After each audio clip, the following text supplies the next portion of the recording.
La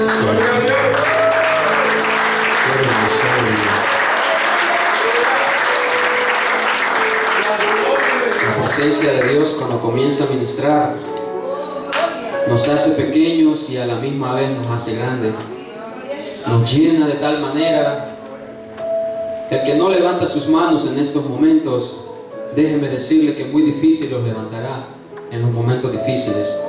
El que no levanta sus manos en estos momentos de alabanza y adoración, donde la presencia de Dios baja y desciende a tal manera que nuestros ojos comienzan a llorar, en los momentos de tristeza usted no lo logrará. De estos momentos tome, de estos momentos experimente la presencia de Dios en su vida, experimente la gracia de Dios, porque Él se está apiadando de su pueblo, Él está fortaleciendo a su pueblo. Cuando usted y yo levantamos las manos, Él toma control de nuestra vida.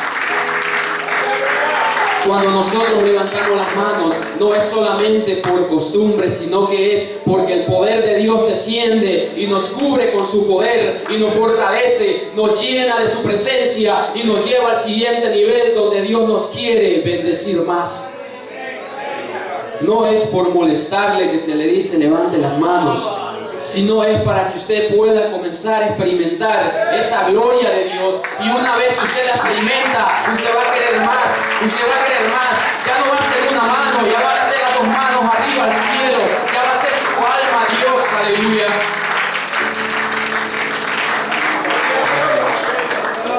Saquemos ventaja de lo que Dios está dando en este momento. Saquemos provecho de lo que Dios nos está regalando. No siempre su presencia se deja sentir de esta manera. A veces decimos el culto no sirvió, pero no es que el culto no haya servido, es que el momento no lo fabricamos nosotros para que la presencia de Dios descienda, y ahora que la tenemos, no la dejemos ir, aprovechémosla, tengámosla acá en nuestro corazón, en nuestra mente y en nuestro interior. Que no se vaya ni que se marchite, sino que siga produciendo lo que Dios quiere hacer en nuestra vida. Caras vemos, corazones no sabemos. A veces estamos en la banca ahí, pero en nuestra mente no está en este lugar. Y Dios te está diciendo, levanta tu mano, entrégame lo que tienes en tu mente, entrégame lo que estás pasando en tu corazón, entrégame el problema que tu familia está llevando, déjamelo a mí. Y yo se lo garantizo que Dios lo resolverá.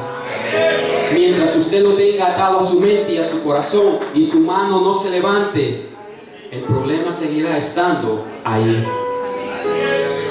Dios le está extendiendo su mano, pero usted debe levantarla.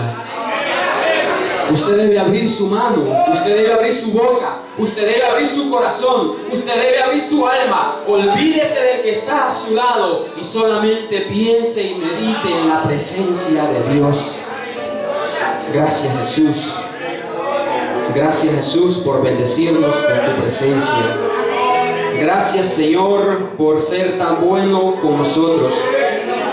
Gracias mi Dios por todas tus misericordias. Así, con ese gran gozo y alegría que tenemos, le invito a que abra su Biblia en el libro de Hebreos, carta a los Hebreos, capítulo número 3, versículo 1 al 5.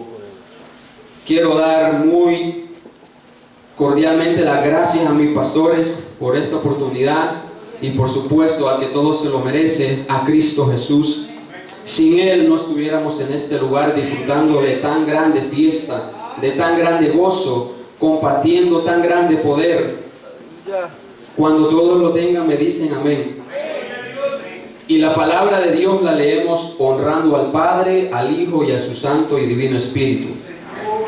Por tanto, hermanos santos, participantes del llamamiento celestial, considerad al apóstol y sumo sacerdote de nuestra profesión, Cristo Jesús, el cual es fiel al que le constituyó, como también lo fue Moisés en toda la casa de Dios, porque de tanto mayor gloria que Moisés es estimado digno cuanto tiene mayor honra que la casa el que la hizo. porque toda casa es hecha por alguno, pero el que hizo todas las cosas es Dios. Y Moisés, a la verdad, fue fiel en toda la casa de Dios como siervo, para testimonio de lo que se iba a decir. Gloria a Dios. Gracias, Jesús, con esa presencia maravillosa, mi Dios.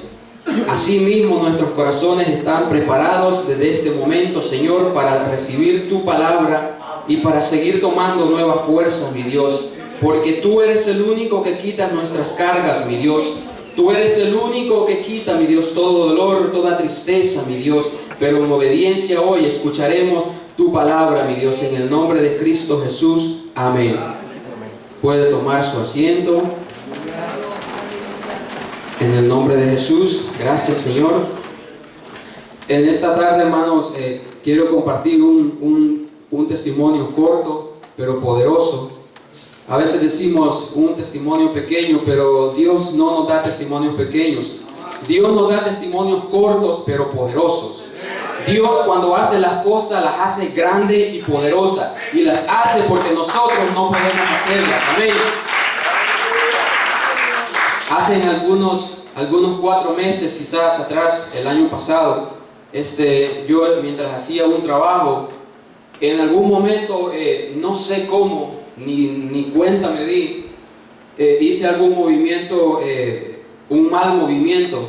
Entonces, al final del día comencé a sentir un dolor en la espalda, como una punzada. Para el que alguna vez se ha lastimado, sabe lo que significa eso.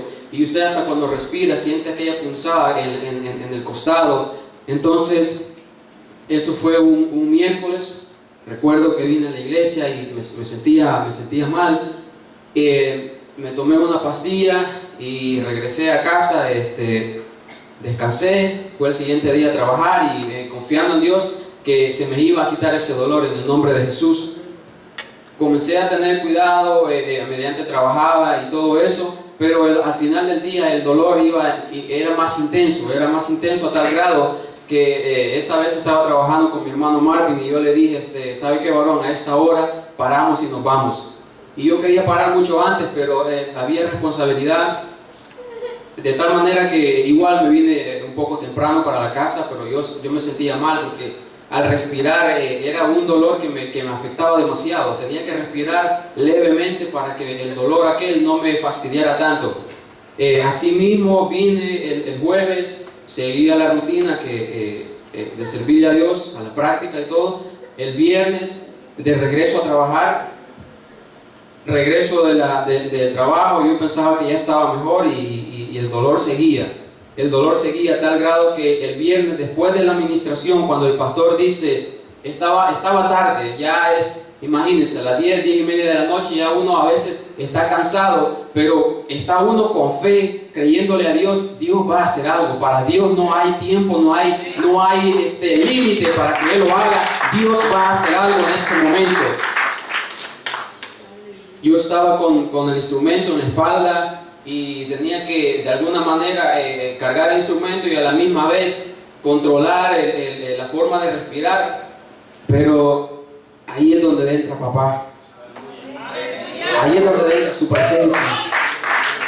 Ahí es donde entra su amor, su compasión. Cuando nosotros ya no damos más, ahí es donde Él comienza. Cuando nuestras fuerzas se van, ahí es donde Él comienza. Y lo primero que el pastor dice cuando va a ministrar, tú que tienes aquel dolor en tu espalda, ponte la mano ahí. La primera palabra que el pastor declara, inmediatamente yo me apercibo de lo que me estaba sucediendo. No dudé por un instante en colocar mi mano en la espalda. Hice este movimiento en mi espalda. Fue, amado hermano, no les puedo decir si segundo o milésimas de segundos, siento algo que me toca la espalda y me hace así, me ala lo que tengo adentro y quedo sano para la gloria y la obra de Dios en el mismo momento cuando cuando el pastor declara esa palabra, aleluya. Comienzo a hacer la prueba. Señor, yo sentí algo cuando el pastor declaró esa palabra, porque cuando usted tiene necesidad, usted siente aquello como un ungüento a su corazón, a su alma, una solución a su problema. Y entonces comienzo a hacer la prueba, porque no podía respirar profundamente, porque el dolor me molestaba. Comienzo a respirar y comienzo a glorificar y comienzo a sentir el calor de la presencia de Dios que me estaba cubriendo mi espalda. Bendito sea mi Dios. Dios me sanó en ese lugar. Allí Dios me sanó. Un viernes después de la enseñanza, el Señor me sanó de mi espalda en ese lugar. Y no ha vuelto ni volverá el dolor, porque Dios me ha sanado para su gloria y para su honra. Bendito sea Dios. Es lindo oír testimonios, pero cuando usted los experimenta, usted siente esa caricia, ese amor, esa dulzura, esa ternura que Dios le brinda a su vida. Hemos leído la palabra en esta tarde. Hoy sí creo que nos van a dar las 5 acá. Gloria a Dios. Bueno, yo no tengo hambre, no sé usted.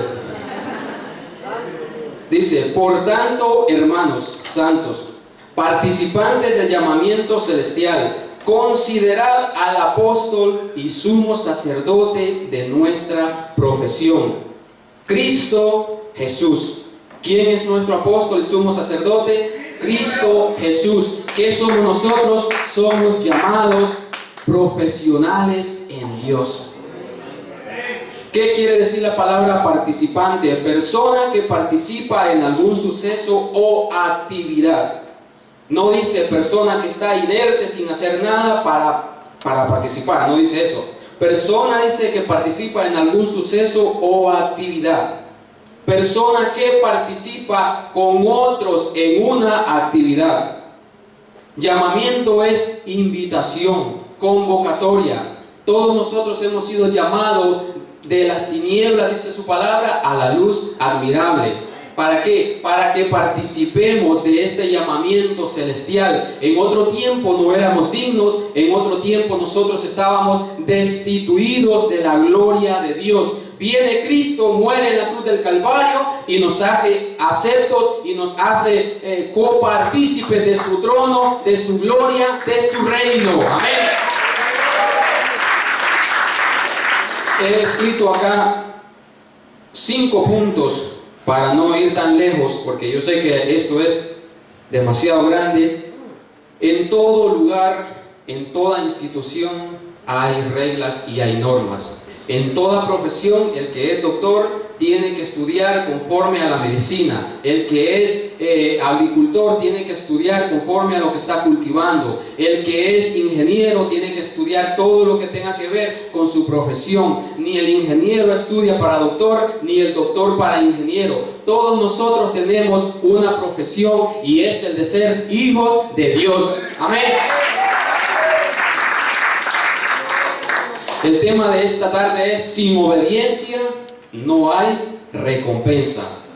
Sin obediencia no hay recompensa. Ya que todos hemos sido llamados a ser unos profesionales en lo que somos, como cristianos, como hijos de Dios, pero hay normas que tenemos que seguir para comenzar en este camino, para comenzar esta profesión. Punto número 1 es recibir a Jesús en nuestro corazón. Dice la palabra en Juan 3:3. Respondió Jesús y le dijo: de cierto te digo, que el que no naciere de nuevo no puede ver el reino de Dios. Paso número 1 para entrar a esta profesión. Paso número 1 para comenzar este camino de peregrinación hacia el cielo, hacia nuestra graduación. Amén. Recibir a Jesús. Aquel hombre era maestro de la ley, era un entendido de la ley, como muchas personas hoy conocen la palabra. Muchas personas hoy dicen: voy a la iglesia, soy cristiano, pero en su práctica todavía no han recibido a Jesús. Usted dirá: todos somos cristianos acá. Amén. Qué bueno que todos somos cristianos, pero si Dios trae su palabra, es porque siempre hay áreas en nuestra vida que necesitamos y debemos de corregir.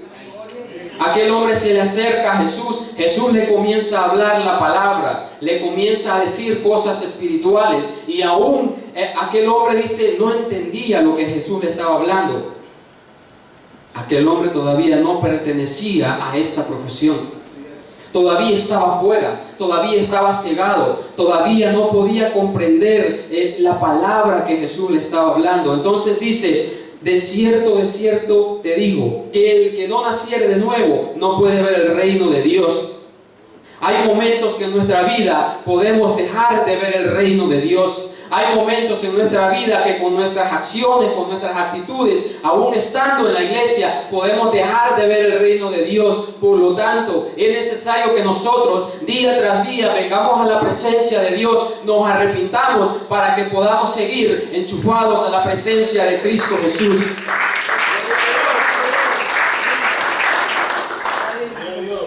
Punto número 2. Dice congregarse. Acuérdese que comenzamos desde aquí hay pre-kinder, kindergarten y de ahí está primer grado. Nosotros hemos comenzado estudiando la palabra, recibiéndolo desde primer grado. Hemos recibido a Jesús. Una vez recibimos a Jesús, no debemos de quedarnos de brazos cruzados, jamás. Este camino es para comenzarlo, pero también para continuarlo.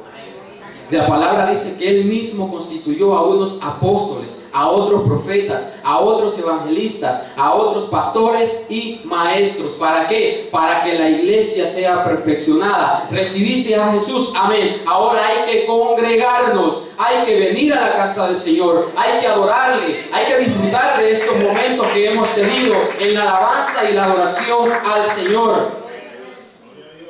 Usted va a la escuela el primer año o el primer día y luego deja de ir. Usted sabe que no le van a dar su diploma. Usted sabe que al final de año le van a decir, has aplazado el grado. Te has quedado. Por lo tanto, congregarse, dice Hebreos 10:25. No dejando de congregarnos, como algunos tienen por costumbre, sino exhortándonos, y tanto más cuanto veis que aquel día se acerca. No es invento del pastor o de la pastora o del maestro o del predicador que hay que congregarse. Aquí lo dice la palabra de Dios, Hebreos 10:25, no dejando de congregarnos, como algunos tienen por costumbre. Sí, pero es que muchos le tiran a uno en la iglesia y que no sé qué, y que por ahí se van y eso ya me molesta. Hay cosas que le molestan a uno porque todavía no estás enchufado a Jesús. Porque todavía no has comenzado, no has dado el primer paso. Seguramente comenzaste, pero en el camino te quedaste. Y al quedarse, la presencia de Dios se va. Dios está esperando que vengas al mismo lugar donde te conoció, donde Él te llamó. Dios dice, congrégate porque ahí yo enviaré bendición y vida eterna. Gloria a Dios. Acuérdese, sin obediencia no hay recompensa. Esta profesión nosotros debemos de seguirla, debemos de obedecerla porque así Dios lo ha mandado. Usted ha decidido, yo he decidido voluntariamente seguir a Cristo, servirle a Él, pero también vamos de la misma manera a obedecer al que Dios ha puesto al frente para que nos pueda guiar, para que nos pueda dirigir a su presencia, para que nosotros en este camino, cuando lleguemos al final de nuestros días, cuando lleguemos a la presencia de Dios, pueda decirnos el Señor, aquí está tu diploma, aquí está tu título, aquí está tu APAS. ¿Por qué? Porque hemos obedecido a la palabra de Dios. El mundo y sus afanes nos roban la comunión. Déjenme decirle que los afanes los va a tener, si muramos nosotros, los afanes van a seguir creciendo. Viene la siguiente generación, los afanes son más todavía. Por lo tanto, hay muchas cosas que nos quitan el tiempo de Dios. Hay muchas cosas que nos roban la oportunidad de poder ser bendecidos. de poder bendecir a nuestra familia, de poder bendecir a nuestros hijos. Si usted le demuestra a su hijo que usted alaba a Dios, que usted glorifica a Dios, si usted lo instruye a que venga a la casa del Señor, usted verá que su hijo automáticamente, cuando usted no pueda llegar a la casa del Señor, le preguntará: ¿por qué no vamos a ir a la iglesia hoy? ¿Por qué ahora no podemos ir a la iglesia? A mí me pasa. Y entonces nosotros tenemos que buscar la explicación para nuestros hijos. ¿Por qué? Porque aún ellos son afectados cuando nosotros somos obedientes a Dios. Aún ellos tienden a tomar la doctrina, la palabra de Dios, del congregarse día tras día. Esto se hace un camino. Por eso la palabra dice que consideremos al apóstol y sumo sacerdote de nuestra profesión. O sea que yo debo ser un profesional. Yo no creo que alguno de nosotros acá dejemos de hacer el trabajo que hacemos para vivir de alguna manera, lo comencemos a hacer a medias. Comiéncelo a hacer a medias y usted verá lo que le sucede. Comience a menguar en su trabajo y usted verá lo que le sucede. Lo primero que le van a hacer es llamarle la atención. Lo segundo que va a suceder es el trabajo se le va a comenzar a acumular. ¿Qué tiene que hacer usted? Le guste o no le guste el trabajo, ese trabajo le da de comer. Dios le da de comer a través de ese trabajo. Entonces, ponemos tanto esfuerzo y tanto esmero en el trabajo y no nos damos cuenta que en el trabajo espiritual es donde hay recompensa global para toda nuestra vida, para toda nuestra casa.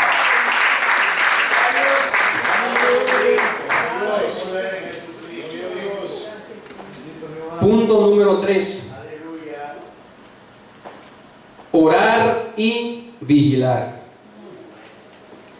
Acuérdese, esto es una profesión.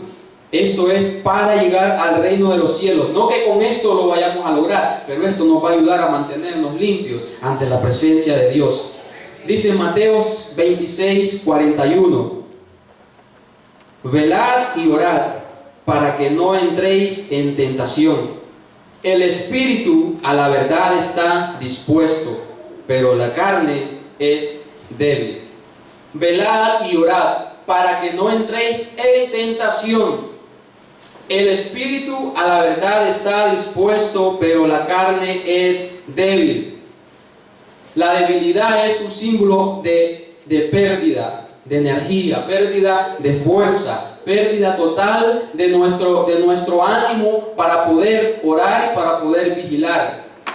Por eso cuando nosotros adoramos, cuando nosotros levantamos las manos, cuando usted se siente que no puede más y comienza a adorar a Dios, la presencia de Dios viene y le levanta, la presencia de Dios viene y lo fortalece y le hace venir a la casa de Dios, le hace venir a la oración, le hace vigilar. ¿Cuántas veces tiene que quedarse cuando su cuerpo ya no le da más, cuando nuestras fuerzas nos han abandonado? Pero hemos decidido ser obedientes a la palabra de Dios. Hemos decidido que no nos vamos a ir hasta que Dios nos bendiga. Hemos decidido que nos vamos a quedar hasta que Dios nos fortalezca. Hemos decidido que vamos a caminar hasta que la fuerza no nos dé más, pero que el Señor venga y nos fortalezca con su poder. Por lo tanto, debemos de aprobar cada una de las calificaciones que Dios nos está entregando. Este camino es de seguir, este camino es de obediencia, este camino es de aprendizaje día tras día. Orar y vigilar muchas veces es el lugar donde menos tiempo nos queda, donde decimos es viernes y ya no puedo más, me tengo que ir. Sí, está bien si se tiene que ir alguna vez, pero siempre hay una nota, hay una materia que está fallando, hay una materia que está quedando muy, pero muy abajo. No basta solo con recibir a Cristo, no basta solo con congregarnos. Esto hay que fortalecerlo con la oración y con la vigilia. Van 3 puntos: orar y vigilar. El cuarto, escudriñar las Escrituras. a menudo no nos gusta escudriñar las Escrituras, pero siempre que nos dan instrucciones en el trabajo, muchas veces hasta tomamos nota para que no se nos vaya a olvidar. ¿Por qué? Porque no queremos fallarle al jefe. No queremos que el jefe se quede impresionado hasta en el mínimo detalle. El jefe está hablando y usted con un papel y con un lápiz escribiendo lo que tiene que hacer.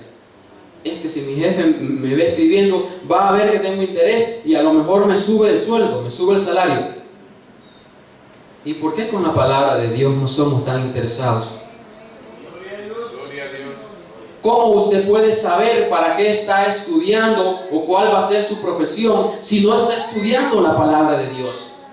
¿Cómo usted sabe que va para el cielo si no está estudiando la palabra de Dios? ¿Cómo usted sabe cómo purificarse, cómo santificarse, cómo ser fiel a Dios si no sabe la palabra de Dios, si no la está escudriñando, si la palabra no está entrando en su mente, no está bajando a su corazón y no está siendo practicada? Nosotros estamos lejos, pero muy lejos de conocer a Dios a través de su palabra.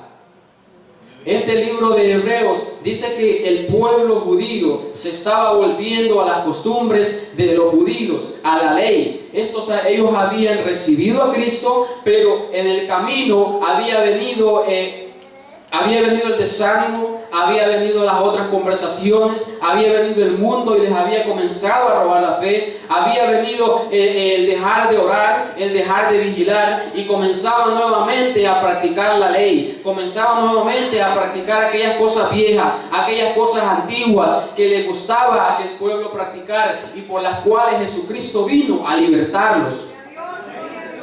¿Cuántas veces nosotros dejamos de hacer estas cosas? Pero las dejamos de hacer porque hay descuido, porque hay lugares en nuestras vidas, en nuestros corazones, donde Dios se ha ido apagando, no porque Dios no tenga poder, sino porque nosotros hemos decidido cerrar esa puerta, porque nosotros hemos decidido no entregar esa área definitivamente al Señor. Por lo tanto, nosotros debemos de escudriñar su palabra, porque su palabra nos dice que debemos de orar, su palabra nos dice que debemos de vigilar, su palabra nos dice que debemos de ser santos porque Él es santo. Su palabra nos dice que Jesucristo también es nuestra ayuda, es nuestra fortaleza cuando estamos débiles.